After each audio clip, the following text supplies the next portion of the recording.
Lisa. Yeah. Great. Thanks for joining us today. Okay, so here we are. We're 2 o'clock. We're prompt.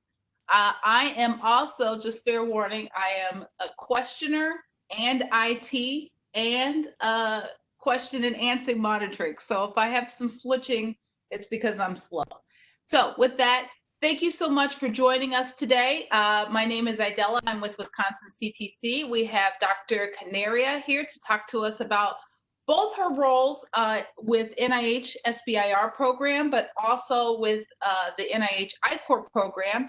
And we hope to kind of clarify a little bit about what that program aims to do and maybe how it's a little bit different than some of the other lean startup programs in the kind of at the federal level. But before we get into it, just some technology. For those who are joining us, please be sure that you mute your lines. And if you have video, turn that off so that we can go ahead and save some bandwidth here. And if you have questions, please put that in the chat. I'll be sure to monitor that when we have about 7 to 10 minutes left. Okay, well, with that introduction, thank you again for joining us today on this webinar. And why don't you kind of get us all oriented? Tell us a little bit about yourself and your roles with NIH. Oh, well, thank you again for having me. It's a pleasure to be joining you. And I see on the screen a couple of familiar names and faces. Again, my name is Christy Canaria. I'm a program director at the National Cancer Institute's SBIR Development Center. In that office, we have central oversight for more than 400 SBIR, STTR projects. That's both contracts and grants that the National Cancer Institute gives to small businesses that are developing innovative, new cutting-edge cancer care and cancer-related technologies. And so our office is mandated with providing funding for commercialization activities of those technologies.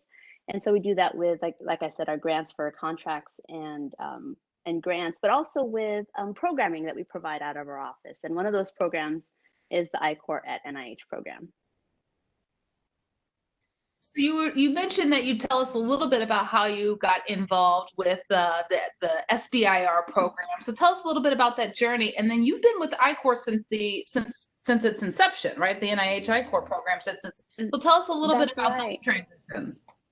Yes. So before I joined the federal workforce back in 2013, I was a career research scientist at Lawrence Berkeley National Lab, which is a DOE national lab out in California. And I came into federal service through the AAAS Science and Technology Policy Fellowship Program. And it's a program that takes PhD level scientists and engineers and places them into policy-making offices throughout the federal government. And so when I came into the program in 2013, I was matched with NCI's SBIR Development Center. And in a lot of ways, it was the perfect fit. There was no way I could have found a better fit. My background includes, as a chemist, includes nanotechnology, biological imaging. I had worked at a government lab. I had also spent some time in biotech throughout my education history. And so being placed in that office in 2013 was also a sort of perfect timing as well. At that time, the NIH and specifically individuals at the National Cancer Institute were watching and following what the National Science Foundation had been doing with its I-Corps program. And in 2013, we were really pleased with what they had done. And the folks in my office in SBIR saw the outcomes from that, the early outcomes, and said, you know what, this program is making serious, real impact for academics. NSF has shown that. And we thought, you know, there's a really great opportunity to pivot that program and apply it for our SBIR, STTR awardees. They are still at that stage where they're working on early stage technologies, and they could really benefit from a program that helps them strategize, focus, identify opportunities for doing science and being impactful about it. And so that's kind of how it started. I was in the office. This was a project that was coming up in our office. And then in terms of creating the policies around how to build it up, how to implement it, and how to produce it, I was there from day zero. And it's been probably the most fulfilling part of my federal career service to date.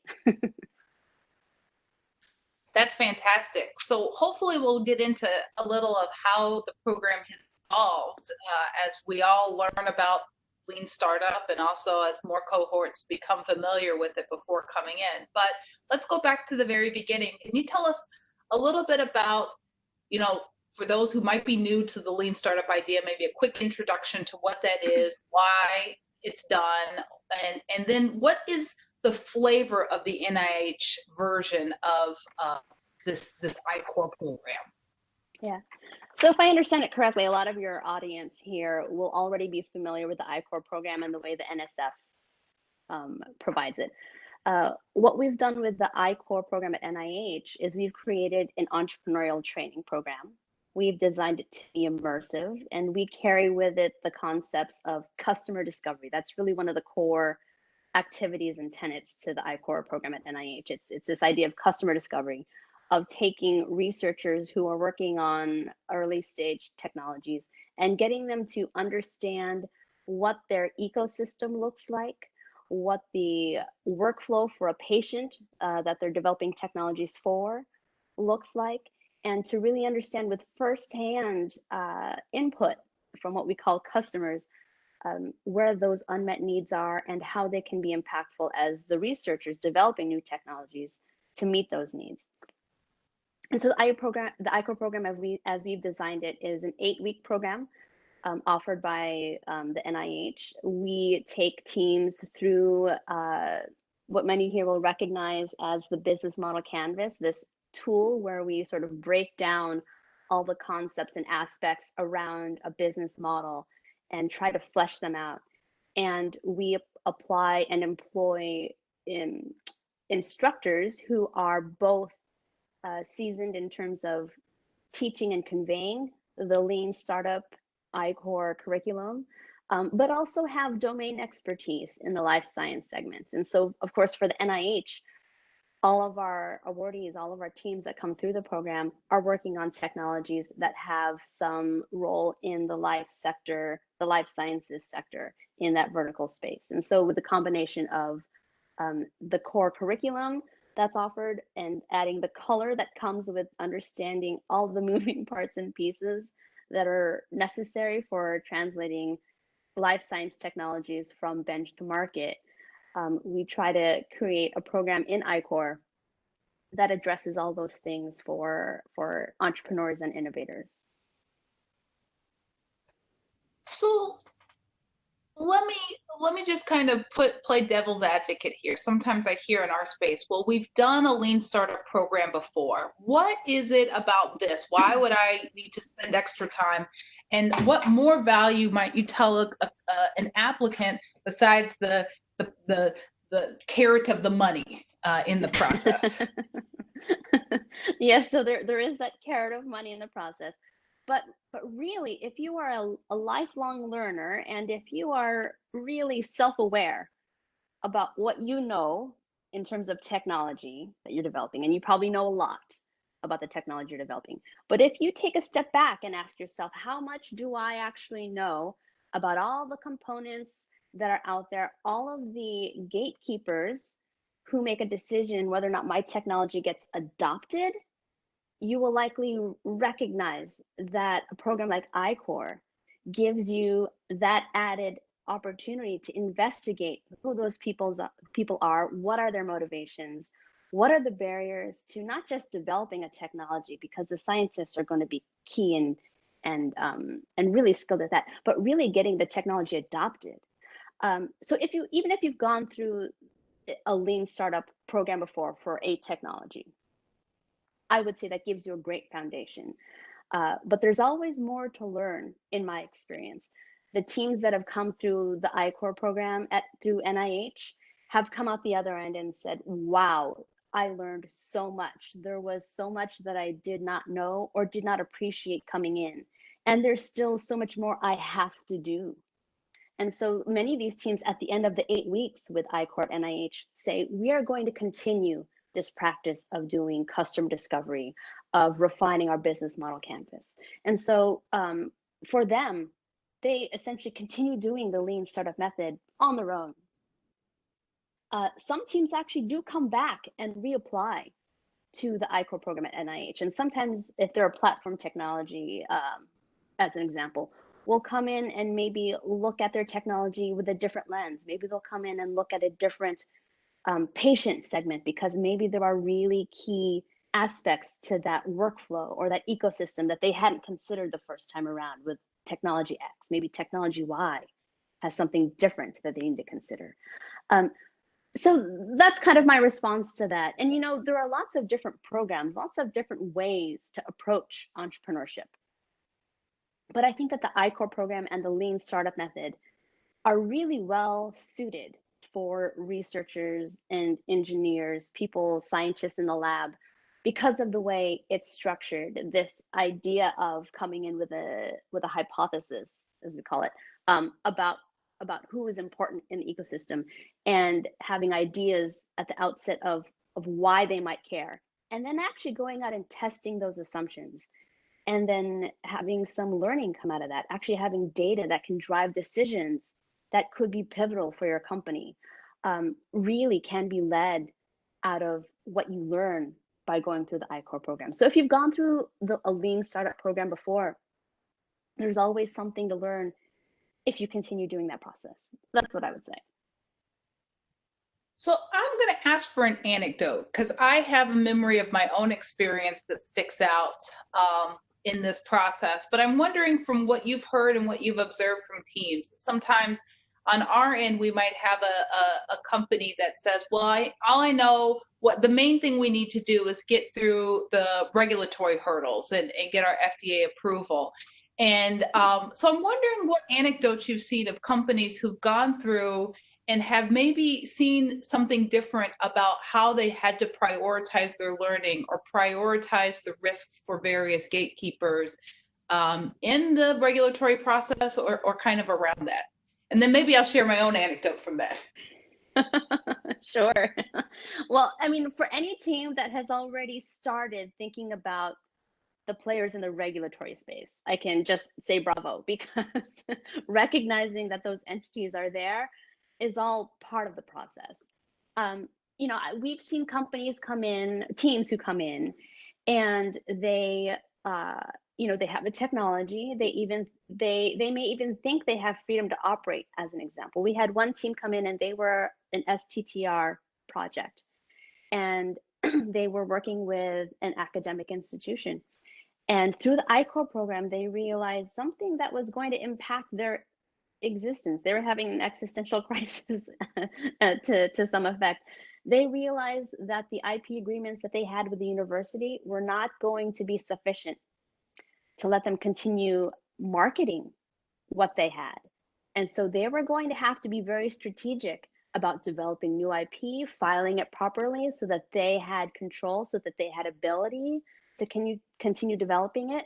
And that was really important for them. And if they hadn't gone through the I-Corps program, it's not clear when they would have learned that. They would have probably learned that somewhere down the line, but it's not clear how long they would have been working towards commercialization before they realized that was a real wall, or a real barrier for them.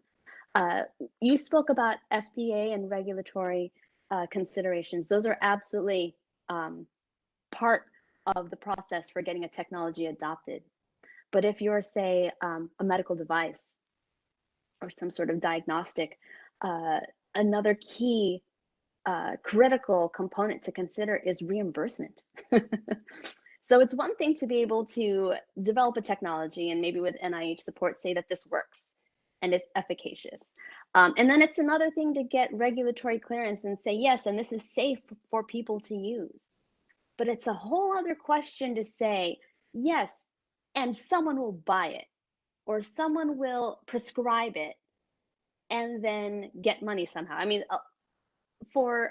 you know, the way we scale these technologies, which is what we kind of want to do through supporting small businesses, is to help them develop these technologies that can then be translated both to patients, but also in scale so that lots of people can benefit from them. And so really understanding not just regulatory, but all these other components for reimbursement, for adoption, for integrating into pre-existing workflows, how to get your technology really in use and into hands and at the bedside for people, uh, requires a lot of different components. And so one of the nice things about the I-Corps program and the business model canvas, which is one of the tools that we use, is it really helps you break those out and look at them and really consider each portion of what can be really important for a technology and its development. That's fantastic. That was our experience too. And I think what was the added one was the relationship between the reimbursement and the regulatory process, and how to not just know it, but see it and think about a strategy for it. Yeah, So, and reimbursement is one of those areas that's you know, heavily influenced by policy, and so it's one that also requires partnership and relationships, not just with the public, you know, with the NIH as a federal agency, or even the FDA, but you know, also with payers. And so all of that together goes into this black box to sort of drive how those decisions are made. And any insight you can get into understanding how a component like that works will really help you get ahead in actually getting adoption for your technology. absolutely. And funding for moving it to whatever the next level is. So let me talk about some of the participants and maybe how the program has evolved. So I appreciate when you mentioned that this would be a nice way for entrepreneurs, existing businesses to participate, whereas NSF looks at pre-SBIR award as an eligibility criteria. The NIH I-Corps program, you have an active SBIR phase 1, just a phase 1. Phase 2s are not eligible, right? That's right. Okay. And so when you're looking at that that kind of consideration, how do you approach the curriculum? Because I know in our cohort we had a range from people who this wasn't their first rodeo, and they got some learning out of this. People who this was very new to them. So how does NIH approach the curriculum brand for the Lean Startup? And maybe how has it evolved with new cohorts coming in? So I would say there are a lot of things that I think of when you pose that question, and I want to start, I think, with giving a lot of credit to the instructors that we have teaching the course. So I myself, as a program director at the NIH, play a role with the programmatic activities behind the scenes for the I-Corps program at NIH, in terms of doing outreach, in terms of onboarding teams into the program. But I myself don't actually teach the course or deliver the content. We have a suite of really experienced, fantastic instructors with whom we've built great relationships, and they help understand, for every team that comes in, understanding where that team is in its development and meeting them there. And one of the beautiful things about the I-Corps curriculum is that it can be applied to a whole spectrum, I would say, of innovators and entrepreneurs. NSF has absolutely shown that this program works for the academics, the pre-company stage researchers. With the NIH program, we've seen that small businesses that are already established benefit greatly from this program. And I know others have worked with other types of teams, for instance, in the corporate setting. So not even just small businesses, but maybe large established businesses that are innovating internally. So the beauty of the I-Corps program and its curriculum is that it can be delivered to a wide audience of innovators. And for the NIH, part of what we've done is to innovate the program from what the NSF had delivered to something that works for the NIH. And a large part of that is driven by the teams that come in. And so we've acknowledged that NIH works with SBIR Phase 1 awardees. And by definition, those are companies that have formed. in contrast to the NSF teams, which are from academic institutions, are not, I think by definition, are not with small businesses. Our companies and NIH programs have already made that mental, emotional jump to say, this is a technology, we believe in it, we're going to pursue it. We've received SBIR, STTR funding from the federal government. We are all engines going. And so what that means is for the teams, the dynamics within a team look very different if you contrast them against the NSF. And the motivations for the team are similarly going to be distinct for NIH teams versus NSF.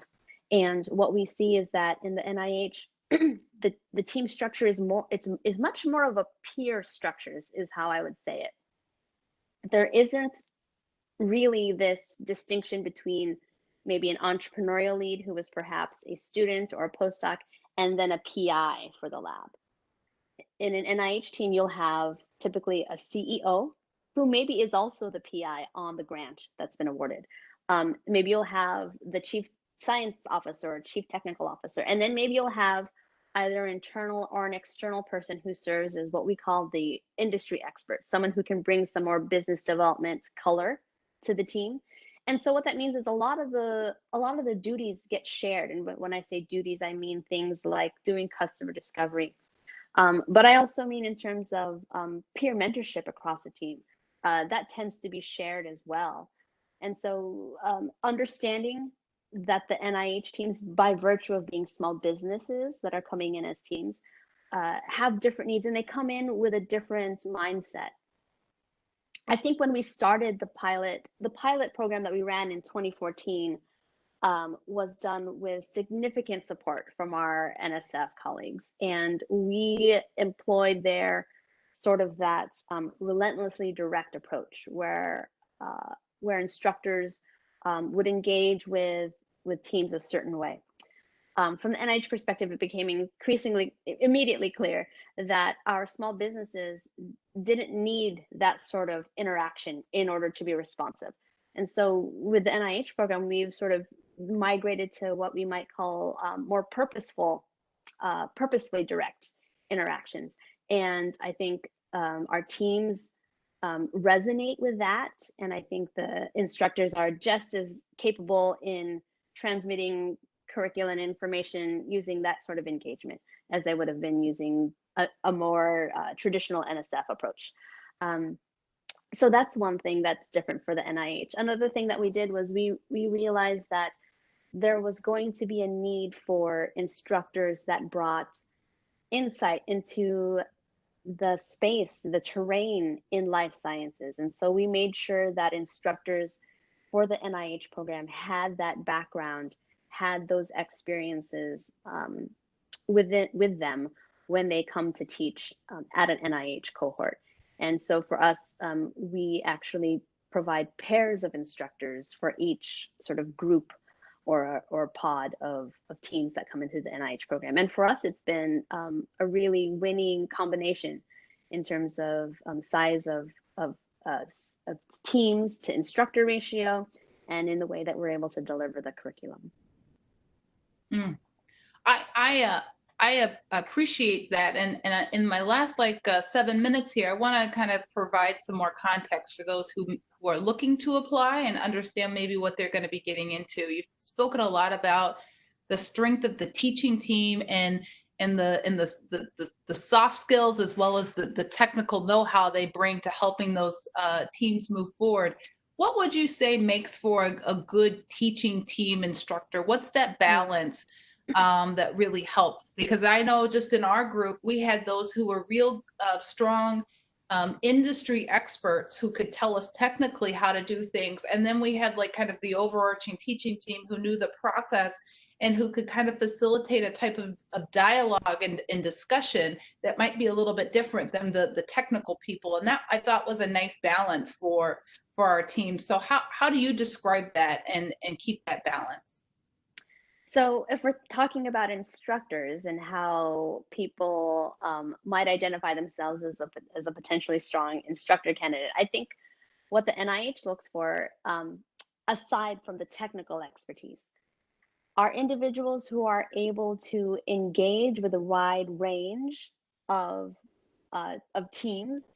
And I mean teams in the sense, and I mean the range in the sense of their experiences in being entrepreneurs, um, because some of them come in with, there might be team members who have 20, 30 years experience, and in their own right could also potentially be instructors at I-Corps. But our instructors also carry a large, a great ability to be empathetic to these teams, recognizing where the teams are and provide that sort of unbiased um, feedback to the teams. They sort of border on being mentors and coaches, and it's a fine line. And with the NIH program with instructors, we're hoping that they can balance that line, by also flagging for teams where common barriers lie in whatever technology they're working in, but also in helping teams to think objectively and actually really step back a little bit from where they might be thinking about their technology, because so many of these teams, I mean, these are all small businesses. They're very focused on the technology that they've spent years developing. For them, it can be very difficult to sort of lift up and view the landscape from a new perspective. And instructors will help guide them to lift their gaze and really explore what the landscape looks like and identify what the opportunities could be for them. And so that whole process of doing that is something that can be applied to any team, but instructors are especially skilled at guiding teams through that process. That's really nice. That's really excellent. So we have about 4 minutes left. I'm going to ask for people who put in any comments in the chat box, and I'll ask those questions. While I'm waiting for those comments to come in, I will ask you, what do you say to teams as they're looking for good business mentors to help them make it through or to go through the I-Corps process? Well, if you're looking for a good mentor, I would definitely start with someone with whom you can trust, because you'll want someone who can give it to you straight if they see you sort of going off on some tangent. So you want that sort of personal relationship certainly to be there. But it's also about finding someone who has some experience in that space, and that person can look different for different types of teams. Some will be individuals who've got 20 years of experience in a particular sector. But sometimes the best industry expert might be someone who, has 3 or 5 in a very new technology niche area.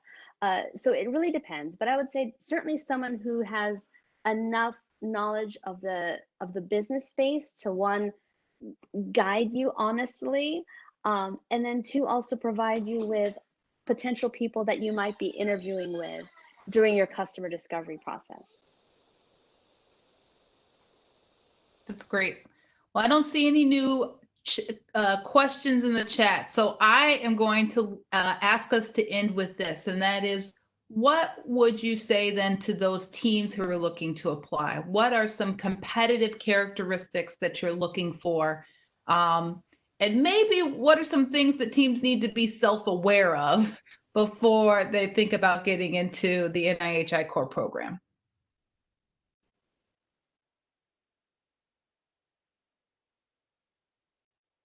Those are great questions. So I would say that for teams who are looking at the I-Corps program or similar programs to it, there needs to be not just a willingness to put in the time and effort, because with anything that is worthwhile, there is significant time and effort needed to put in. But I would say having a genuine openness to the process is definitely going to be needed, because through the I-Corps program, you may encounter issues that make you question the very existence, the very premise of your technology and what you think it's going to do, or your company and what you think it can accomplish.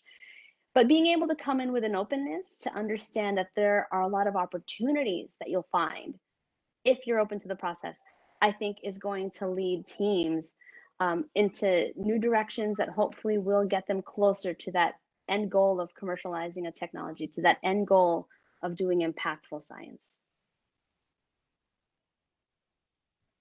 I do have one long question. Okay. Let me just see if I can read it here. I'll just read it. I like the hypothesis testing model, and are instructors familiar with the target product profile of the companies? Is it possible to engage multiple industry experts in the process? Let's start with that question first. Oh, that's great. So the way the I-Corps program at NIH is structured is there are on the order of 20, 24 teams in the program, all of them in life science, but they typically end up binning out in groups of either therapeutics or medical device and diagnostics or health tech, like digital health tech. And then there are going to be a number of instructors, typically six instructors per cohort. And we encourage teams to engage with any and all. Well, certainly your assigned instructor, but we encourage teams to engage with all the instructors if they think that's appropriate for them. One of the beautiful things I've seen over the years with the I-Corps program is that teams also start cross-pollinating, and they will realize that an industry expert on team one is going to be a really great resource or giver of advice for team five. And so those conversations can be facilitated, and through the I-Corps program, maybe they would have never met. And so there is absolutely that opportunity to engage with other teams and with other participants in the I-Corps program and learn from each other. And maybe that answers the second part, but people can only ask questions on what they know. It's hard to know what you don't know. So how are teams challenged to test hypotheses that might be outside of what their realm of consideration was, their realm of expertise? Yeah, no, that's a great that's a great question. And I think by virtue of how the I-Corps program is structured, you will hit that very early on. You will be pushed to say, come up with what you think is a patient workflow. And you can be challenged, and you will be challenged. Our instructors, because they have some background into life science industries, will be able to look at something like that and maybe challenge you to think about whether or not this is a complete picture, and really push you to talk to someone to find out if this is indeed how the terrain looks. And if it's not, who else do you need to talk to? And one of the beautiful things about the I-Corps program is because during customer discovery, you continue to build your network. You get to meet more and more people, have more and more interactions, and just by the virtue of the activities, you get very quickly outside your comfort zone in terms of who you talk to or who you're used to talking to. I would say that was our experience as well. The teaching team, the instructors were very helpful to challenge us for what we didn't know. And a piece of advice that you just offered that I think is really useful that we do in our own lean startup programming is get people to draw pictures. What you don't know and new hypotheses often come through being able to put it down on paper, and in picture form is a really powerful way to see what you may not know that you needed to see. Yeah. Well, before I give you the last word, I will say my experience going through this program is that no one plays. Everyone was very, I don't want to use the word polite, but that no one was rude. You know what I'm saying? Like, I think that's what I expected going through this program, is to kind of take that traditional Steve Blank, be aggressive. And that wasn't my experience, but I don't think anyone sugarcoated the direct feedback, but we're all very helpful to make sure that you understood and could find different ways. There was no latitude for ridiculousness and riffraff. So I remember people didn't communicate any changes to you.